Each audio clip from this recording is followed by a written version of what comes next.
Good afternoon. Today's video is going to be two parts, I think.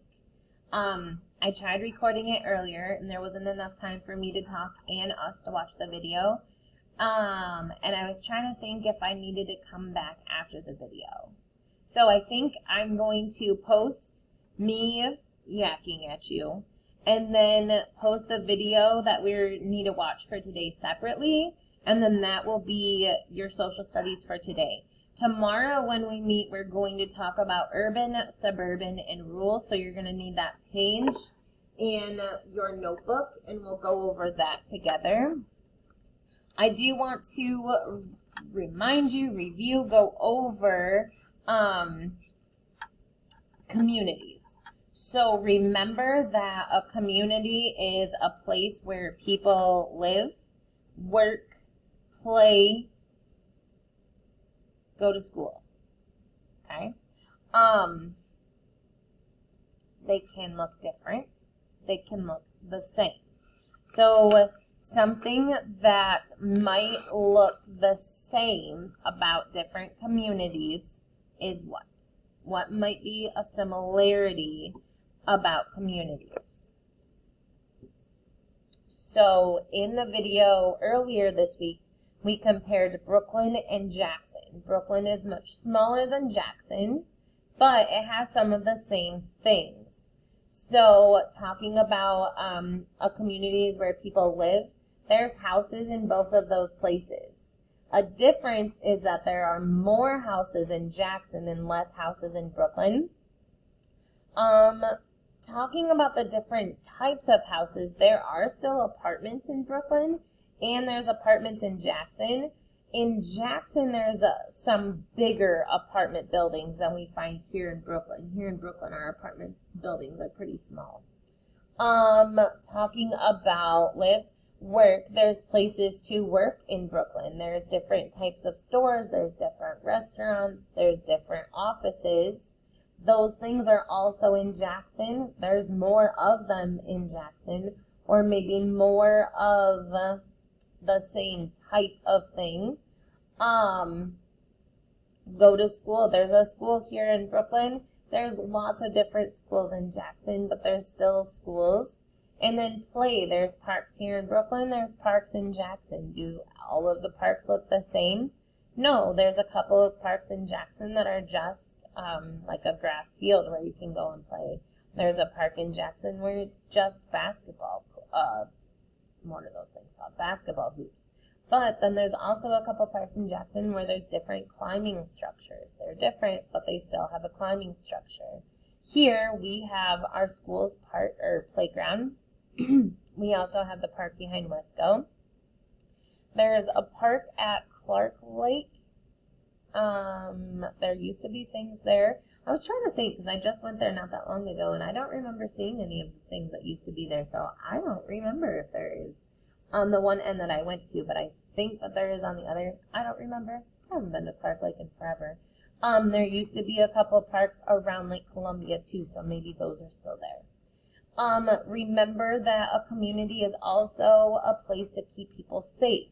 So Brooklyn has a police station and a fire station, so does Jackson. So here's where a difference might be. Brooklyn and Jackson's are probably a little bit different in size, but for the sake of right now, let's compare Jackson to New York, okay? There are maybe more police stations in New York than there is in Jackson. There's probably a couple different fire departments in New York than there is in Jackson.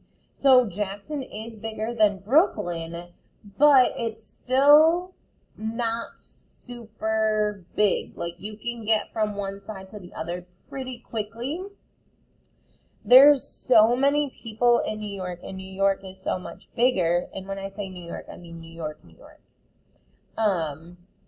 There's so many people there, and it's bigger that maybe if there's an emergency, fire trucks can't get through the people and the traffic well enough or quick enough. So there might be a couple different fire stations, just depending on which one is closer. That might be where they come from. Now, another thing that might be different is the size of them, okay? I don't know how many cops or firemen Jackson or even Brooklyn has, I'm not sure, but I am willing to guarantee that New York has more. And that's just for safety reasons. There's more people that live in New York, so there's going to be more people there to help make sure that they stay safe and stay taken care of. It just wouldn't be safe for them to have maybe 5 or 10. They would need more because there's more people there. Another thing that can be different, some of you might not know where Northfield is. Northfield's where I grew up for half of my childhood. It's that direction. It is between Manchester, Napoleon, Brooklyn, and that's probably the three that it's like right between. There's not a whole lot there. There's houses there, there's a post office there, there's a party shop there, and a church, and a stop sign. That's about all that's there. There's no fire department or police department there. So for the city or township of Northfield to keep its people safe, it has to go to neighboring areas and say, hey, I need to keep my people safe. If my people need a cop to come to them, are you willing to come to my people? And that's called contracting out. And lots of different places do this too. If they don't have it, or maybe say, hey, if I need backup, can I call you? And then for a fireman, say, hey, my people might need a fireman. Maybe they need help. If my people need a fireman, can I call your department to dispatch a fire truck to my people? That is their job. Even though they don't have a fire department or a fire station, it is their job and their responsibility to find one that will still help keep its people safe, okay? Now, if there's something super big, like sometimes there's fires, there was just one in Napoleon that was super big, and it needed help from different stations. That's not like contracting out, that's just saying, hey, we need help, do you have anyone that can help us, okay? They're being nice, they're helping, and I think that that's just kind of like a given. But if you don't have a fire department or a fire station, you have to have someone that's going to be like, okay, I'm going to go to anyone in this area that needs help, but I'm also going to go to anyone in this area that needs help. But say someone in this area needs help, they got a fire department, they just need more help, yep, we're going. Does that make sense? Hopefully. Where else was I going? Keeping people safe. Oh, hospitals and doctors. There's doctors in Brooklyn. There's lots more doctors' offices in Jackson. There's lots more different kinds of doctors in Jackson. Really, in Brooklyn, we have a chiropractor and like a family doctor, or like an after hours, but it's still like a family doctor. But in Jackson, oh, we do have a dentist in Brooklyn too. In Jackson, there's more than one dentist office. There's also orthodontist office if you have braces. I don't know what else an orthodontist does, but I'm sure that they do something other than braces. Maybe they don't. There is dermatology doctors for skin. There's foot doctors. There's also a hospital. Brooklyn doesn't have a hospital, but there's a place close, and usually most towns, cities, neighborhoods, communities are close to a hospital. For us here in Brooklyn, we can go to Jackson. We can also go to Chelsea.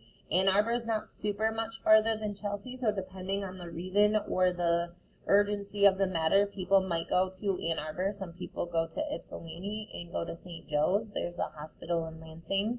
Depending on the reason that you're going there, there's different hospitals to choose from.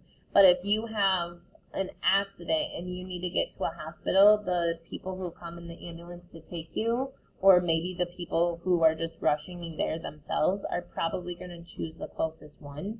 And most communities have some sort of hospital that's relatively close to them. So remember those three main things. There's also two kinds of resources that we find in a community.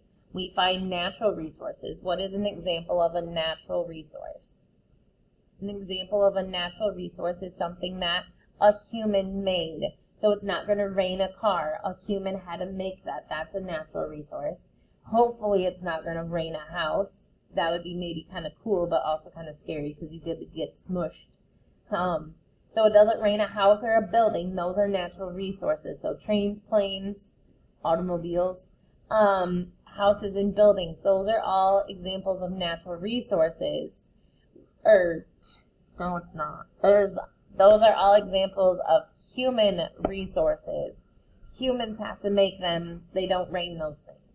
On the other hand, natural resources are things that we find in nature naturally. Now, I'm making the joke that it doesn't rain a car, it doesn't rain a house. Well, does it rain a mountain? No, but can a human make a mountain? Probably yes, but it's something that we just find in nature. It's how our world was. So mountains can be natural resources, lakes can be natural resources, rivers, what else was I thinking of? Landforms. Okay, so grass, hills, mountains, all of those things are the natural resources that we just find in nature naturally. So there's another difference about communities, and that is urban, suburban, and rural. We're going to watch a video today on them, and then tomorrow when we meet, we're going to use this page. So you don't need this for today, but I wanted to show it to you for tomorrow. And I'm going to say see you tomorrow, but make sure that you watch the video about urban, suburban, and rural listed underneath this video.